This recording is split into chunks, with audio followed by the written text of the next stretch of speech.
Albert Grande here from pizzatherapy.com. I have my old friend Siler Chapman all the way in Charlotte, North Carolina. How you doing today, Siler? Good, Albert. Good. How's things been on your side? Good. That's Hawaii's wonderful. wonderful over here in Hawaii. Yeah. I wanted to ask you a little bit, how did you get into the pizza business? Wow. So that's a great question. It was when I was 12 years old. My best friend's mother owned a pizza shop there in Waxhaw, North Carolina.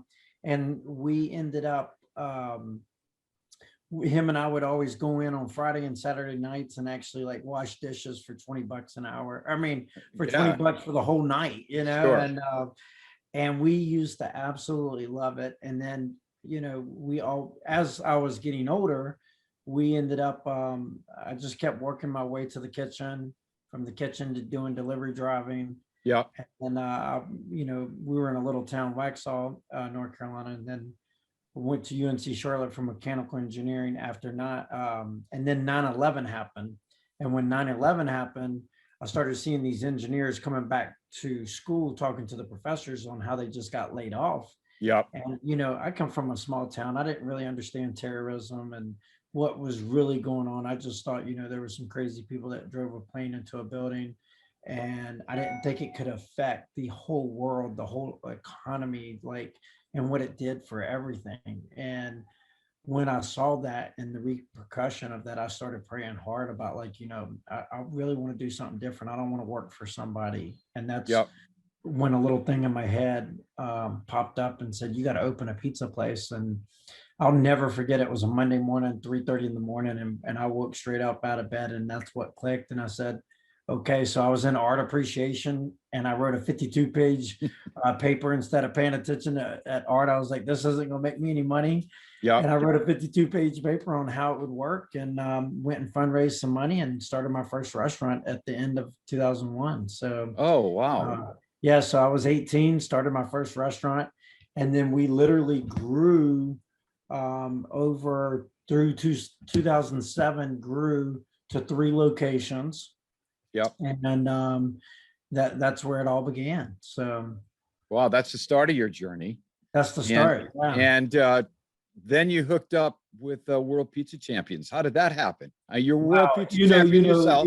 Yeah. So always being at the right place at the right time is key in the world. So I remember going to my very first Big Dave Ostrin had told me about a competition in New York and said, Siler, you got to go, see these guys spinning dough and competing and put your pizza in. And I was like, man, I just want to learn how to be better. So I just really want to go watch. And he was like, no, you got to do the acrobatic parts. And I was like, okay, so I'll try. Show up. And Albert, you've heard this story many times of how bad I sucked. I mean, it was so bad. Tony came up to me at the end, and Tony was the coach at the U.S. pizza team at the time. And he hands me this was when DVD was big. Yeah. And I think this was like 2002, 2003. And he hands me a DVD and says, here's a DVD and here's a throw dough, like the rubber dough that we all use. And he goes, I was like, well, how much you want for it? And he was like, no, just don't come back. Like, you suck. Basically is what he said. He said, it's free. Don't come back. And I was like, man, these New Yorker guys are really mean. I'm a little Southern boy. I was like trying to say hey to everybody. Well, 6 months later, we end up going out to LA. I found another competition. So I literally practiced every single day for 6 months straight. And I went out to LA and ended up winning that competition. But I didn't know at the time, Tony actually lived in California. I didn't know. I thought he was a New York guy.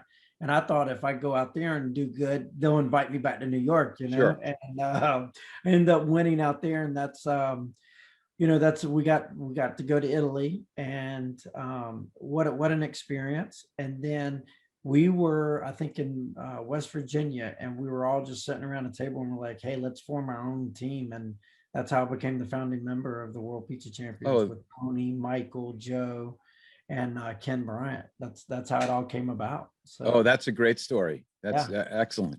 And then Sean came on right after that. So it was it was all timeline. And then now we're over 60 guys strong on our team. Yep. It's absolutely amazing. And part of it, you've evolved into doing the World Pizza Games at Pizza Expo. You do that every Yep. year, Yeah. upcoming, and Last year would have been our 16th year going wow. and doing it. So what a phenomenal time it's been. So we Yeah. started in 2005, brought the World Pizza Games back. Wow, that's great. What a great competition. I know it's a lot of work, a lot of time in the background putting that all together. I'm just simply amazing.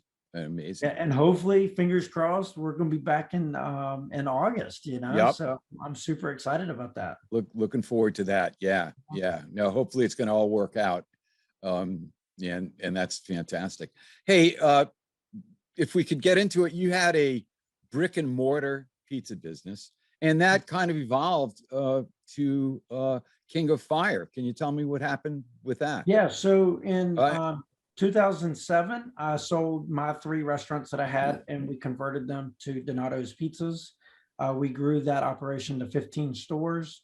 At the end of 2012, I actually ended up selling my shares, got out, took a non-compete for a while, and kind of tried some other adventures and stuff. And just nothing really was panning out. The love of pizza, once you're in the industry, man, it's like the love of pizza just keeps drawing you back in. You just can't really kind of like the leave, mafia there, huh? You see what happened is, trying to get out and they pull you back. You just can't get out. And we ended up, me and Michael Shepard collaborated one day, and we said, let's start perfectingpizza.com. And what that is basically an online resource website for all mom and pop pizzerias. Yep. We have handbooks to just unlimited resources, videos, every kind of pizza style you want to make. Everything's on this website, and checklists, whatever you want, we got it, right? Yeah. But it took us 2 years, and I think this was 2015. And then it led to 16, 17. We ended up, we were just hammering out content. And then we went to Pennsylvania to see Tony Ceramelli. Yep. And see his wood-fired trailer and what he was doing with that. At that time, Justin Wadstein ended up starting his mobile unit. That's right. Another world pizza champion. Yeah. And me and Justin would always talk, and I'd help him out try to help him out on the business side and hey, do this, do that with numbers. But he was so creative on how to do events and parties. And he's just at the right spot. And we ended up literally, Albert, once I talked to Tony Ceramelli about his, and we actually saw what he was doing.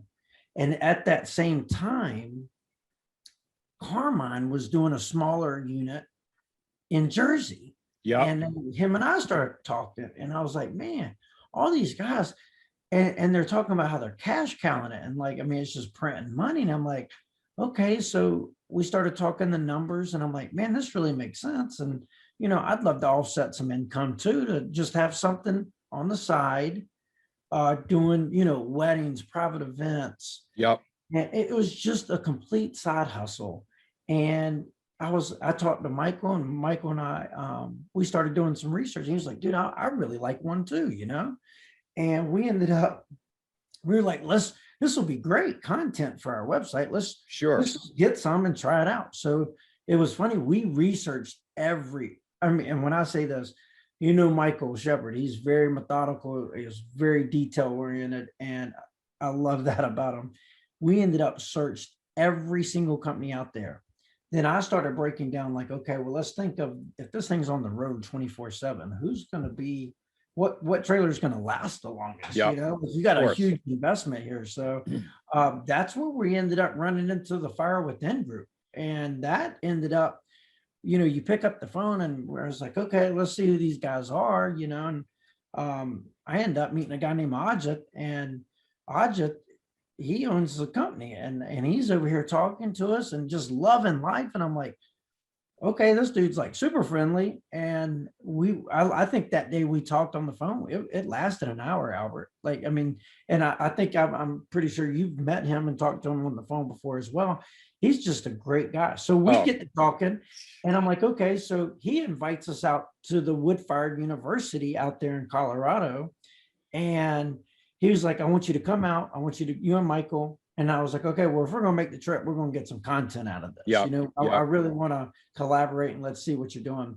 Well, that's when we met Tommy Garna, and we met him and some other guys out there.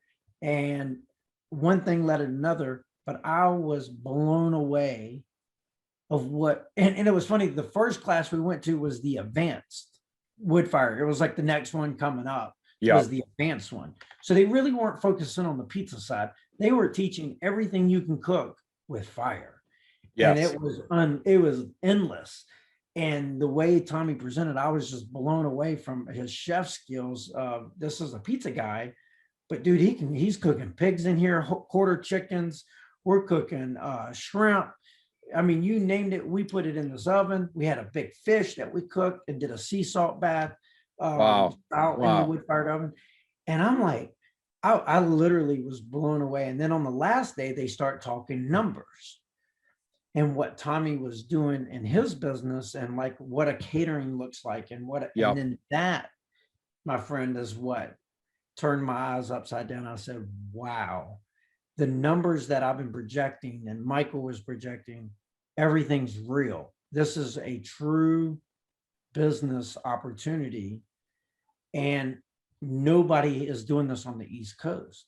I mean, my guys up north, Pennsylvania, Jersey, Sure. New York, they're all doing it, but nobody in North and South Carolina was doing this at the Right. time.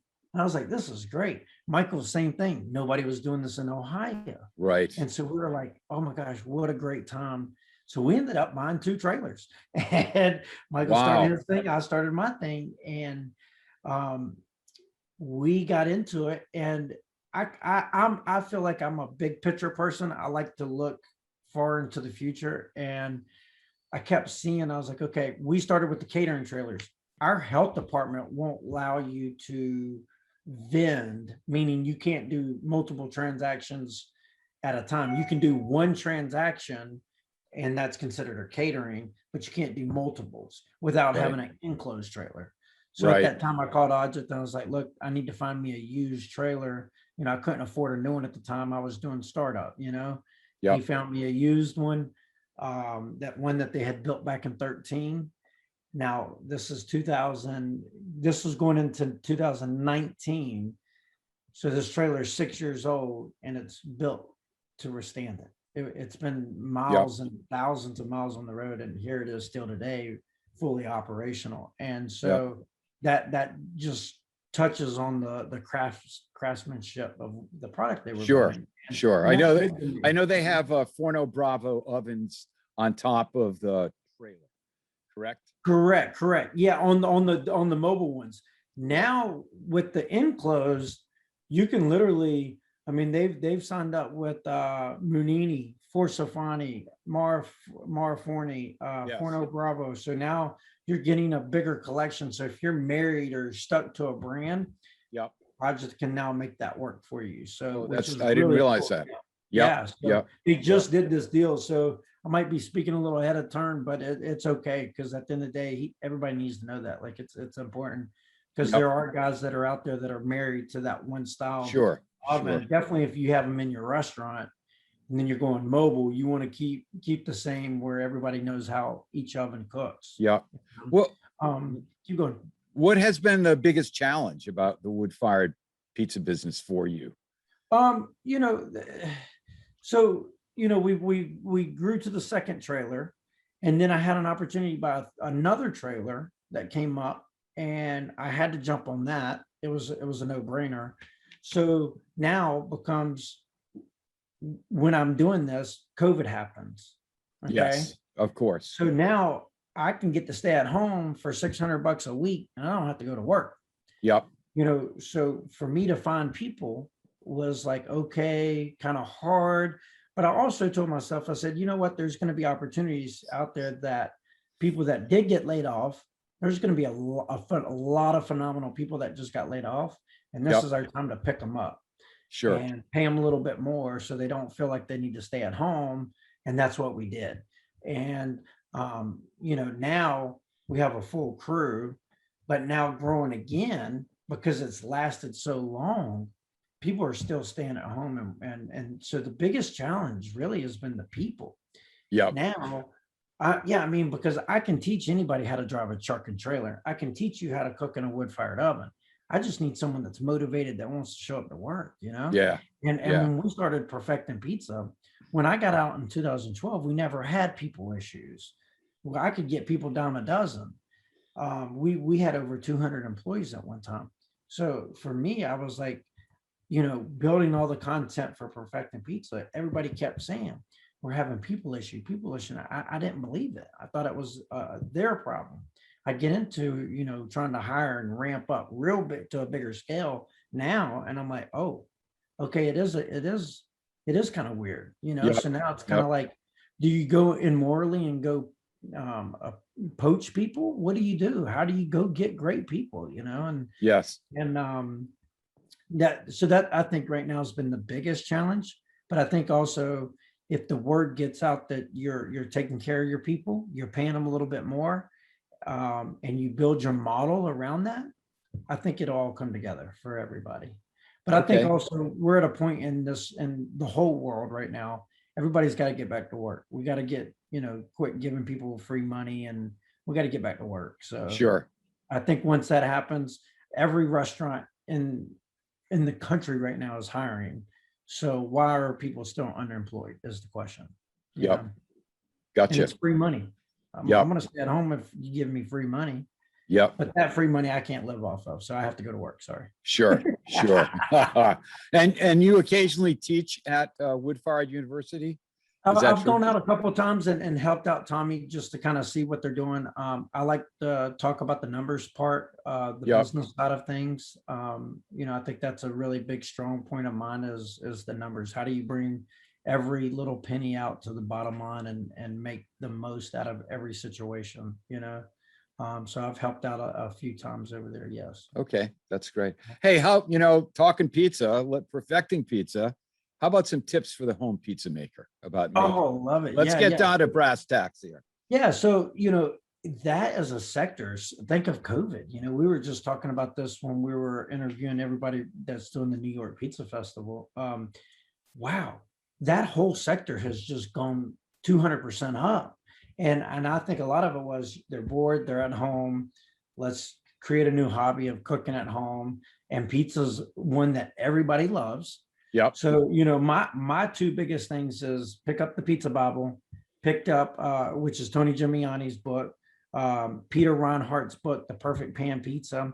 yep, I think if you grab those two books and start off at the home oven, you ain't got to go out and buy a big fancy oven or a big wood fired oven in the backyard yet. You don't have to do that. You can cook just a good enough pizza in your home oven, but you need the right equipment. Do you go get a piece, your steels, your pizza steels, or do yep, you get like a pizza stone? yep, And you're gonna get just as good pie, but it's all from the basics, yep, starting from the dough. And I think those two books will help everybody take their home cooking level up a whole nother notch. And Albert, this being in Hawaii, you can't get it. It's hard to get phenomenal products at a grocery store. true. No, that's true. I You know what I find that mean? all the time. Yeah, So I think in Orlando Foods is starting to promote some home where you can buy flour in a smaller bag hmm, from Amazon, get it shipped in. A lot of companies are doing that right now because it is a new sector and it's growing really good. But use the finest, freshest products out there right now. yep, So and you can get that at definitely your health stores. They're coming out with higher quality products. sure. Or farmers markets, which we have a Oh yeah, lot of. love it. Love it. A lot of farm to market stuff. And you're right. I mean, those are great resources. Tony's book, The Pizza Bible, can't say enough about it. And Peter's book, Perfect Pan Yeah. Pizza. There's so much in there that you can do to make pizza at home. Yeah, That is just absolutely. excellent. That's Yeah, excellent. and it is cool because it gives you literally every resource you can find on the website that to get those fine products that you need. Yep. Yep. Excellent. Absolutely. Excellent. Okay. Hey, where can people find King of Fire? Where are you? What's So going yeah, on? on Facebook, Instagram, King of Fire Pizza, and anybody can look me up, Siler. It's Siler Chapman on Facebook, Instagram, And you can also find us at Perfecting Pizza on Instagram, Facebook. Yep. And Yep. but yeah, we're all over, and we're based out of Charlotte, and so we're in all the surrounding areas. We have 3 trucks. So if anybody's in the South, come by and say, hey, please do. Okay, I will. And I also think you've done a great job with Perfecting Pizza. That's just a wonderful Oh, resource, not only for pizza professionals, but even the home pizza cook can get a lot of info by Yeah. visiting And we that just site. added, Tony Gimiani just came as, as an owner of the company. Nick Bogaz, Scott Anthony. We brought those guys on to grow our resources and to make the brand more known for the Yep. consumer. So Yep. Yep. Well, hey, Siler, thanks a lot. Great talking to you. And I wish you great all to the see best there you. in Charlotte. And I'll see you at Pizza Expo. Yeah, I can't wait for my hug, man. Good to see you. Okay. Take care. Thanks, Albert. Thanks so much, Siler, for spending the time to talk pizza with me. I'll put all links below this video. Also, I'll link the reviews I did of Tony Gimignani's The Pizza Bible and Peter Reinhardt's Perfect Pan Pizza. Until next time, show a little pizza love and subscribe. Pizza on Earth, goodwill to all.